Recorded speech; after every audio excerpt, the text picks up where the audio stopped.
श्री अग्रसेन कन्या महाविद्यालय की ऑनलाइन क्लासेस में मैं आपका हार्दिक स्वागत करता हूं। तो बेटा आज हम स्टार्ट करने वाले हैं प्रोबेबिलिटी, जो नया चैप्टर है आपका, ठीक है। तो इसमें देखते हैं क्या क्या चीज़ होती है। प्रोबेबिलिटी का मतलब होता है प्रायिकता, ठीक है। और इसकी स्टडी आपने 9th क्लास से ही की होगी, छोटी छोटी पॉइंटों में स्टडी की है, फिर आपने सीनियर क्लासेस तक पढ़ रखी है। बस उसी का ये रूप है, थोड़ा सा एक्सटेंड करते हैं। अब कौन कौन सी चीज़ें बढ़कर आती हैं आप इसमें ऑब्जर्व करेंगे पढ़ने के बाद, ठीक है। कौन कौन सा इंक्रीजमेंट हुआ है इसमें। सबसे पहले होती है कि प्रायिकता सिद्धांत का विकास।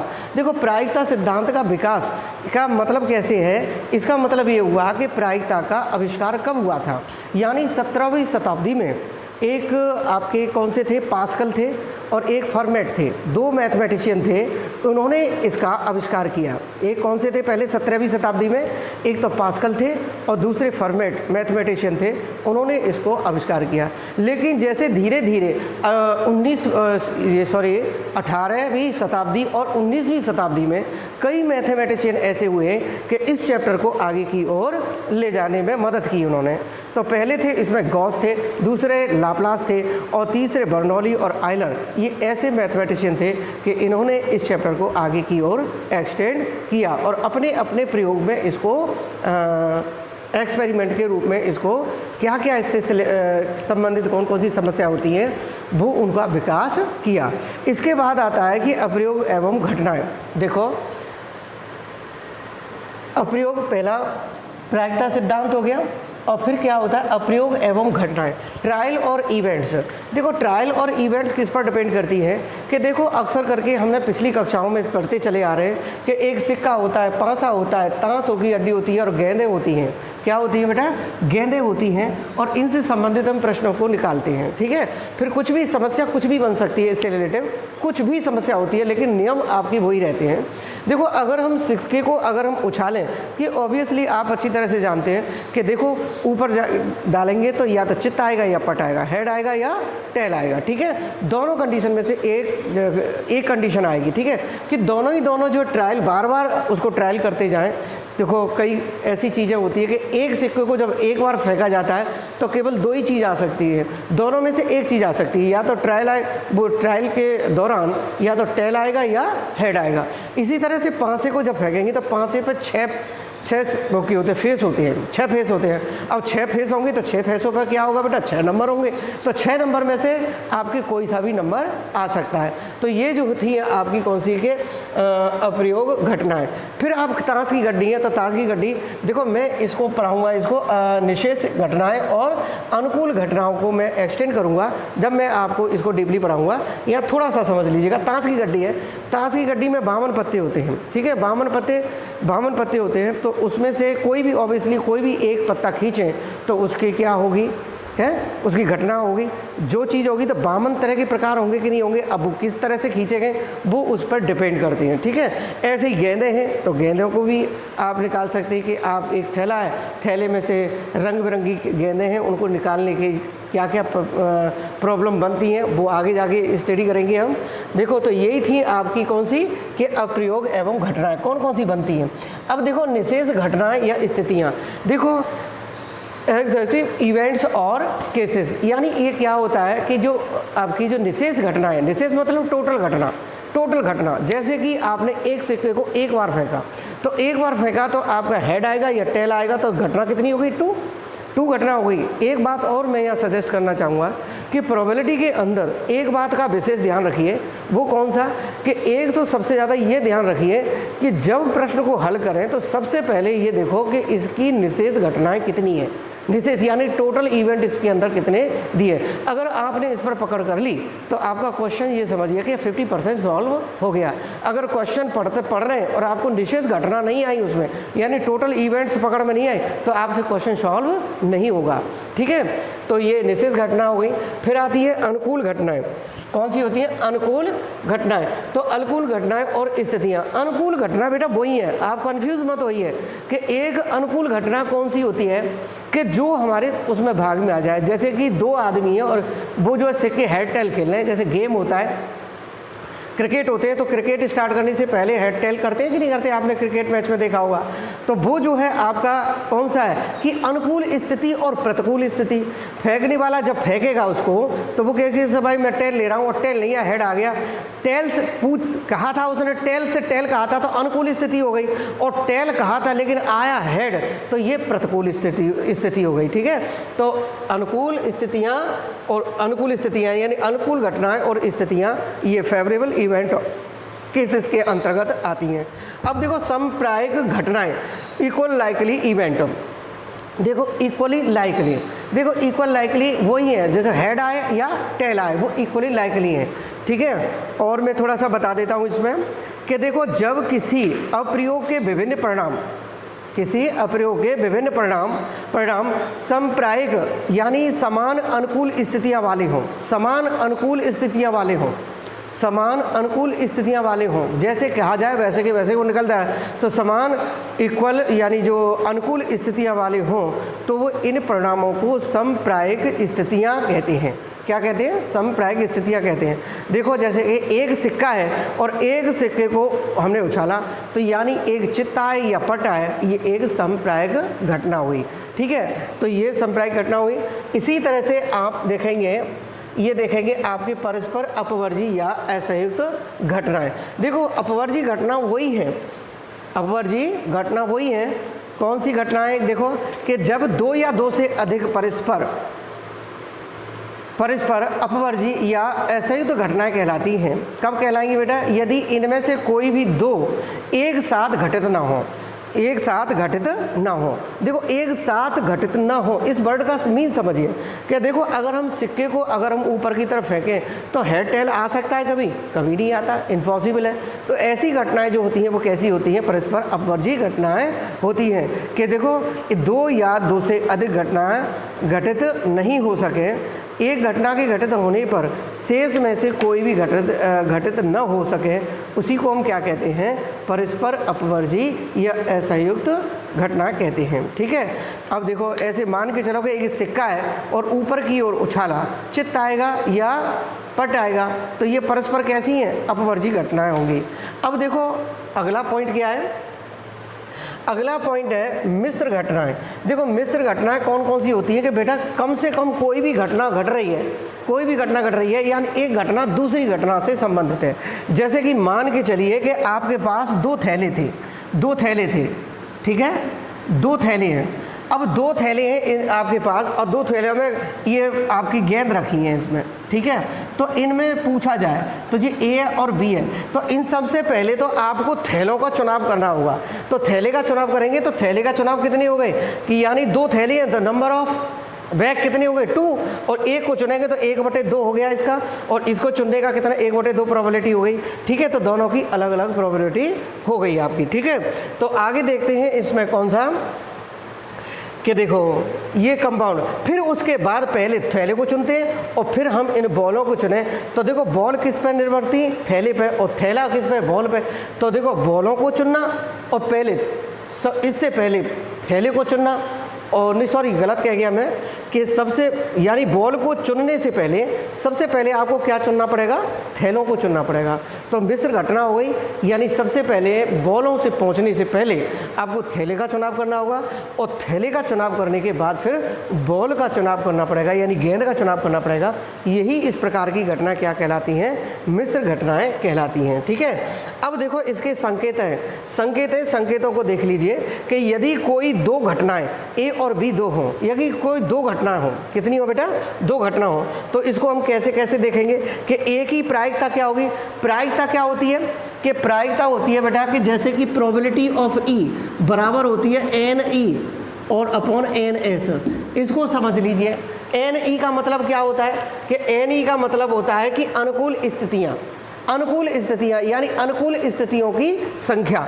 ये अनुकूल स्थितियों की संख्या बटे आप किसकी है? ये बटे विशेष स्थितियाँ, यानी आपका कौन सा है? Total events.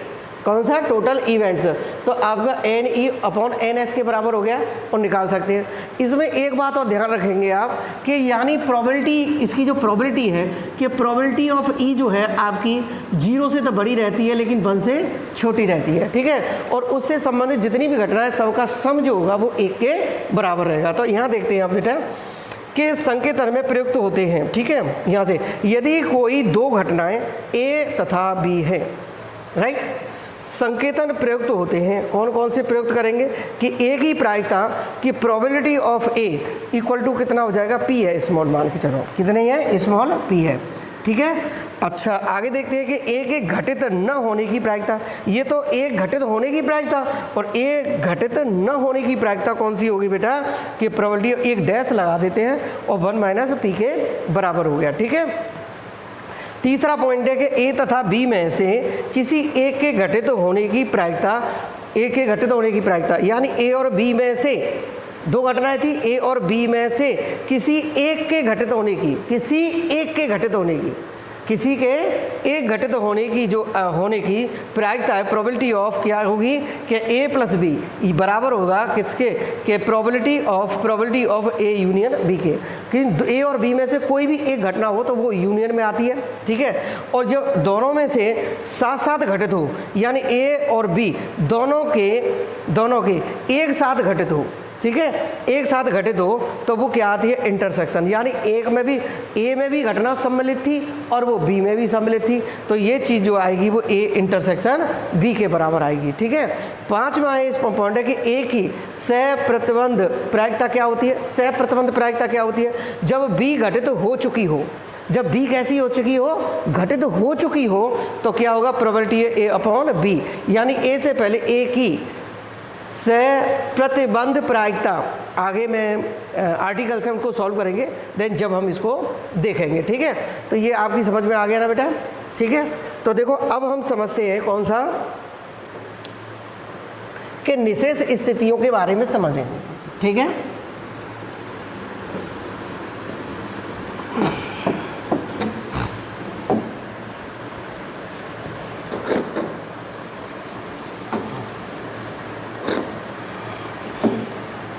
देखो सबसे पहले हम सिक्के को देखते हैं, ठीक है। सिक्के को देखते हैं और निशेष स्थिति को समझ रहे हैं आप। किसको समझ रहे हैं आप? निशेष घटनाएं या स्थितियां। पहला पार्ट है सिक्के के लिए।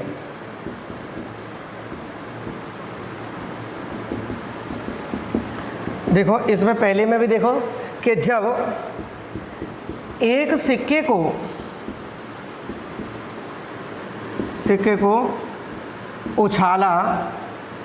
उछाला जाता है तो इस स्थिति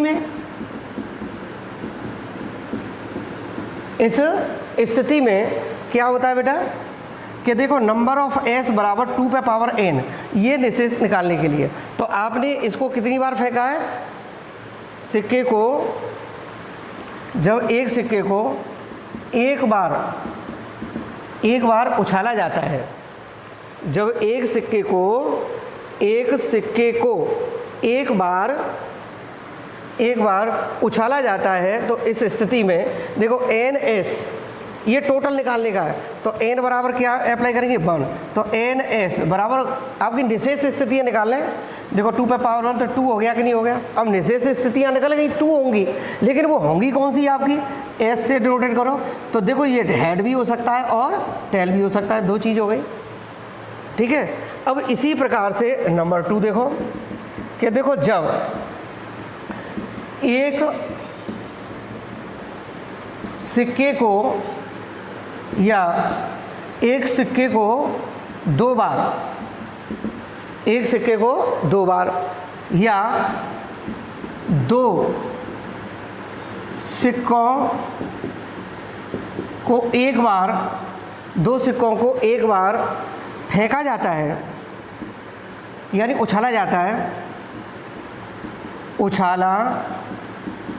जाता है तो इस स्थिति में क्या हुआ बेटा कि देखो वही एन एस बराबर 2 पे पावर एन, एन बराबर 2 अप्लाई करो तो एन एस 2 पे पावर 2 हो गया, तो कितना हो गया 4 हो गया कि नहीं हो गया, 4 हो गया। अब ये 4 है कौन सी, 4 चीज़ है कौन सी,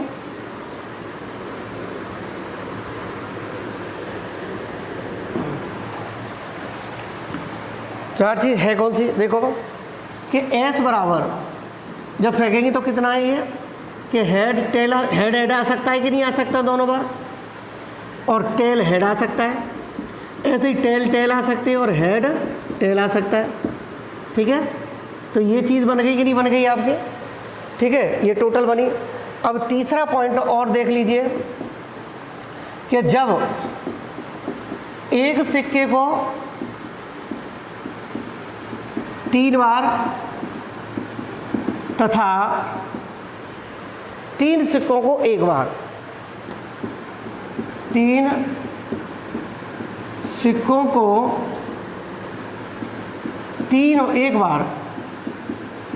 1 बार उछाला जाता है, उछाला जाता है, तो बेटा कितनी बनेंगी एन एस 2 पे पावर 3, यानी एन बराबर कितना 3 अप्लाई करेंगे तो कितना 8 आ गया। अब ये 8 स्थितियाँ होंगी कौन सी, 8 स्थितियाँ बेटा होंगी कौन सी,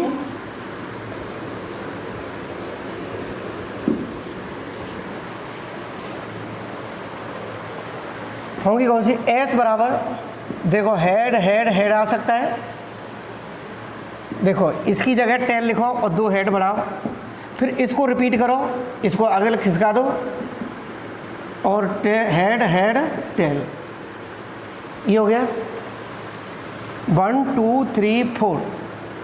अब दूसरा बात है टेल टेल टेल, अब टेल की हेड टेल और tail, tail head tail, tail tail head, ठीक है। ये घटना हो गई कि नहीं हो गई, ये 8 बन गई, 1 2 3 4 5 6 7 और 8 हो गई। अब देखो न्यूनतम और अधिकतम,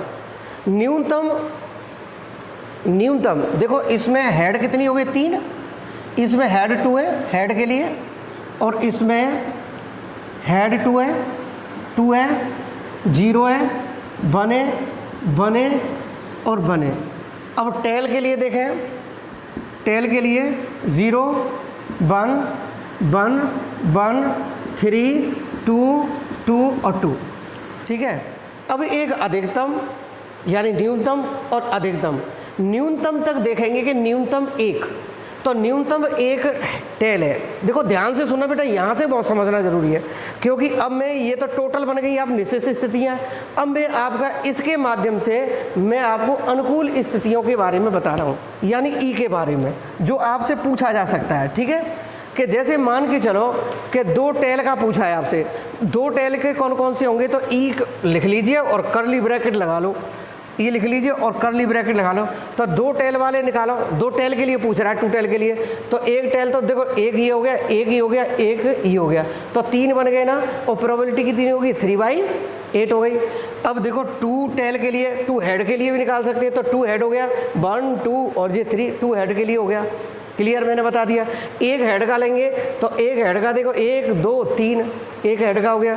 1 टेल का लेंगे तो 1 टेल का ले सकते हैं आप 1 2 और ये 3 हेड का लेंगे तो केवल 1 आएगा, 3 टेल का लेंगे तो आपका 1 आएगा, ठीक है, 1/8 आएगा। अब एक बात और आती है न्यूनतम और अधिकतम, कि न्यूनतम 1 टेल, न्यूनतम का मतलब होता है कि आप न्यूनतम 1 टेल लेंगे, तो न्यूनतम 1 टेल लें बेटा, तो इसमें आपका टेल बिल्कुल नहीं है, इसलिए इसको 1 तो इसको चुना जाएगा, और न्यूनतम 1 टेल 1 2 1 ये आएगा, 1 ये आएगा, 1 ये आएगा और 1 ये आएगा, न्यूनतम टेल के लिए 4 आ गए। अब न्यूनतम 2 टेल, तो न्यूनतम ये भी आएगा, ये आएगा, ये आएगा, ये आएगा और 1 ये तीनों आ जाएंगे। न्यूनतम 3 टेल, तो न्यूनतम 3 टेल के लिए सारे के सारे आ जाएंगे। अब न्यूनतम अब अधिकतम 1 टेल, तो अधिकतम 1 टेल का मतलब होता है अधिकतम 1 टेल, तो अधिकतम 1 टेल के लिए देखो 3 भी आएंगे, अधिकतम के लिए 3 भी आएगा, 2 भी आएगा, और 2 टेल के लिए बात चल रही है, और आपका 3 के लिए आ जाएगा अधिकतम 3 टेल, तो ये भी आएगा, ये भी आएगा, ये भी आएगा, ये भी आएगा, इसमें जीरो वाला नहीं आएगा। तो आई थिंक समझ गए होंगे बेटा, ठीक है। और जो क्वेश्चन आएंगे देन सब हम समझेंगे, ठीक है। अब आता है हमारा कौन सा 5A के लिए, किसके लिए? 5A के लिए।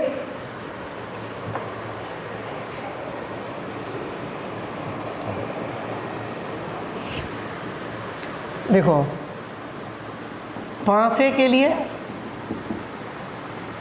5A के लिए देखो 5A क्या होता है, एक देखो 5A इस तरह का बना होता है, इसमें 6 फेस होते हैं, 6 फेस होंगे, और इसमें नंबर होंगे, जो नंबर होंगे इसकी जो NS है 6 टू द पावर n से निकालते हैं। जब हम n बराबर 1, यानी जब, पहला पार्ट ले लो कि जब एक 5A को उछाला जाता है तो S की स्थिति कितनी होंगी बेटा? NS, यानी 6 पे पावर n है, और n बराबर 1 है, तो NS निशेष स्थिति 6 बराबर हो गया। अब कितनी घटना होंगी देखो, 1 2 3 4 5 6 7 और 8, ये इसी तरह से होंगी।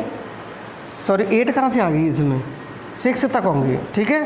1 2 3 4 5 और 6 के लिए आएंगी, ठीक है, ये निकल गई, ठीक है। तो अब मैं सेकंड का जो मैं आपको बता रहा हूँ वो दूसरे लेक्चर में देखते हैं, ठीक है।